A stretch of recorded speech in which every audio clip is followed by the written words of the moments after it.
un homme ramasse une petite créature ressemblant à un oiseau, 8 cm de longueur, avec des cheveux blonds et une paire d'ailes. L'homme l'a ramené chez elle avec soin. Il vérifie le ciel pour s'assurer. À qui est ce bébé? Je vais le prendre si personne d'autre ne le fait. Quand il n'y a pas eu de réponse. Puis il l'a porté chez lui tranquillement. La femme était perplexe quand elle a vu le petit. Est-ce un oiseau ou un humain? Le mari a dit que ça ressemblait à un humain.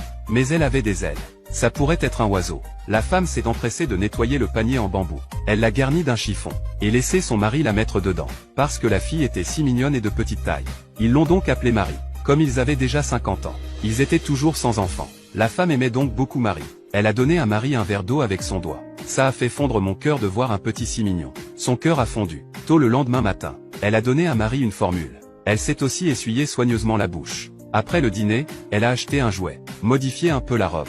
Mettez-le sur Marie. Elle a enlevé ses chaussettes. Fait un manteau à Marie. Couvert les ailes de Marie. Puis il a poussé le chariot à l'extérieur. Tous les habitants de la ville sont venus voir Marie. Avec des sourires heureux sur leur visage. Regardez Marie tout le temps. Marie s'est sentie un peu effrayée. Sa femme a repoussé Marie immédiatement. Le temps a passé. Marie grandit. Marie, qui ne pouvait pas marcher, continuait à battre des ailes. Elle voulait voler. Sa mère a appelé son mari. Les deux s'assoient sur un tabouret. Ils ont regardé Marie voltiger dans l'enclos des poules. Marie commence à se plaire ici. Le soir, il y a un bruit au-dessus de nos têtes. C'était un troupeau d'oies. Bien qu'elle ait désespérément besoin de liberté. Mais après avoir vu ses parents aimants, elle bâtit à nouveau des ailes et s'endormit dans l'eau.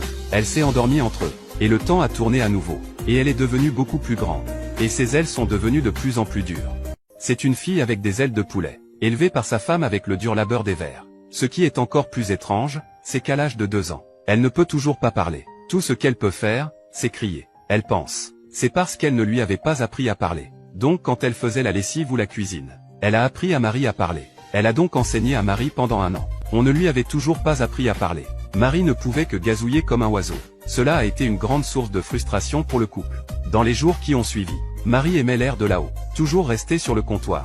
Quand elle a vu l'araignée sur le sol, Marie est descendue de l'armoire. Et je l'ai mangée d'un trait. Marie a le sang d'un oiseau dans son corps.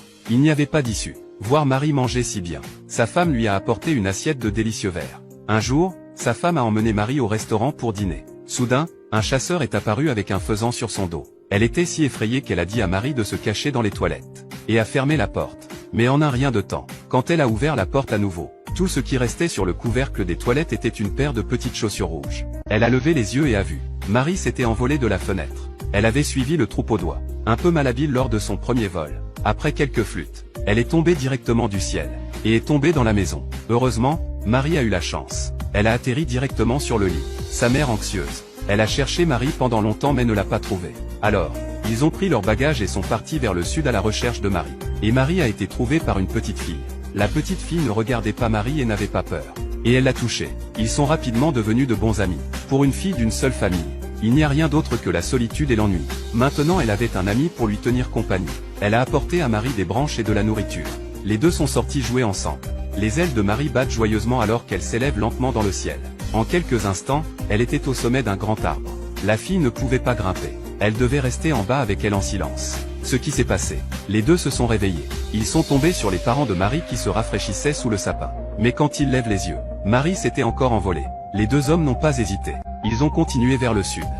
Deuxième vol. Marie était surtout capable de gérer les ailes. Mais c'était toujours un peu difficile. Soudain, les oies voient que Marie ne sait pas. Ils commencent à l'attaquer. Marie, qui était si faible, est tombée à la renverse. Elle tombe par hasard sur le clocher. Elle a été trouvée par les habitants de la ville. Les pompiers sont arrivés sur les lieux. Il leur a fallu déployer tous leurs efforts pour atteindre l'étage supérieur. Mais, Marie s'était déjà envolée. Puis il est monté sur le mur et a dit qu'il criait à l'aide. L'homme a ensuite été licencié. Il a conduit le couple vers la forêt lointaine. Il voulait aider les deux hommes à trouver Marie. Soudain, il y a eu des coups de feu dans les bois. Il s'est avéré que c'était des chasseurs à la chasse. Le trench coat de Marie est tombé du ciel. Elle est tombée dans un puits profond. Comme le pompier avait le vertige, la fille a dû descendre toute seule. Il a suivi la corde jusqu'au fond du puits. Après avoir cherché pendant des heures dans le puits sec, il n'y avait aucun signe de Marie. Cela signifie qu'il y avait une bonne chance que Marie soit encore en vie. Ce soir-là, les pompiers ont trouvé Marie coincée dans une branche d'arbre. Ils ont donc trouvé le courage de grimper dans l'arbre. Il a pansé les blessures de Marie, et a sauvé Marie. Cela a rendu le couple heureux et triste, parce qu'ils n'avaient pas encore vu leur fille. Donc la paire a continué à rouler sur. Finalement, ils ont repéré leur fille Marie dans un troupeau d'oies. Ils ont repéré leur fille, Marie. Mais les oies étaient sur le point de traverser l'océan. Le couple était très inquiet pour leur fille. Et si elle tombait, ils ne pouvaient que s'asseoir sur le rivage, laissant des larmes dans leurs yeux alors qu'ils priaient pour leur fille. Malheureusement, le danger était toujours là. Marie est tombée dans la mer quand elle a perdu ses forces. Au moment où le couple était sur le point de partir en voiture, le mari a soudainement ressenti quelque chose de mauvais. Il est revenu avec ses bagages. Ils ont retrouvé leur fille, qui avait été emportée par les vagues. Après un long voyage, Marie était enfin de retour dans les bras de sa femme. Elle sautait de joie. Mais le lendemain matin, Marie n'arrêtait pas de frapper contre la fenêtre.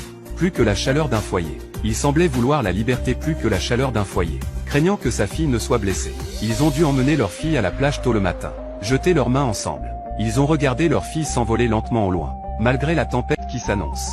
Mais ils ont laissé Marie, pour vivre la vie qu'ils voulaient. Ce dont un enfant a besoin. Les parents font ce qu'ils peuvent. Peut-être que c'est la grandeur de l'amour.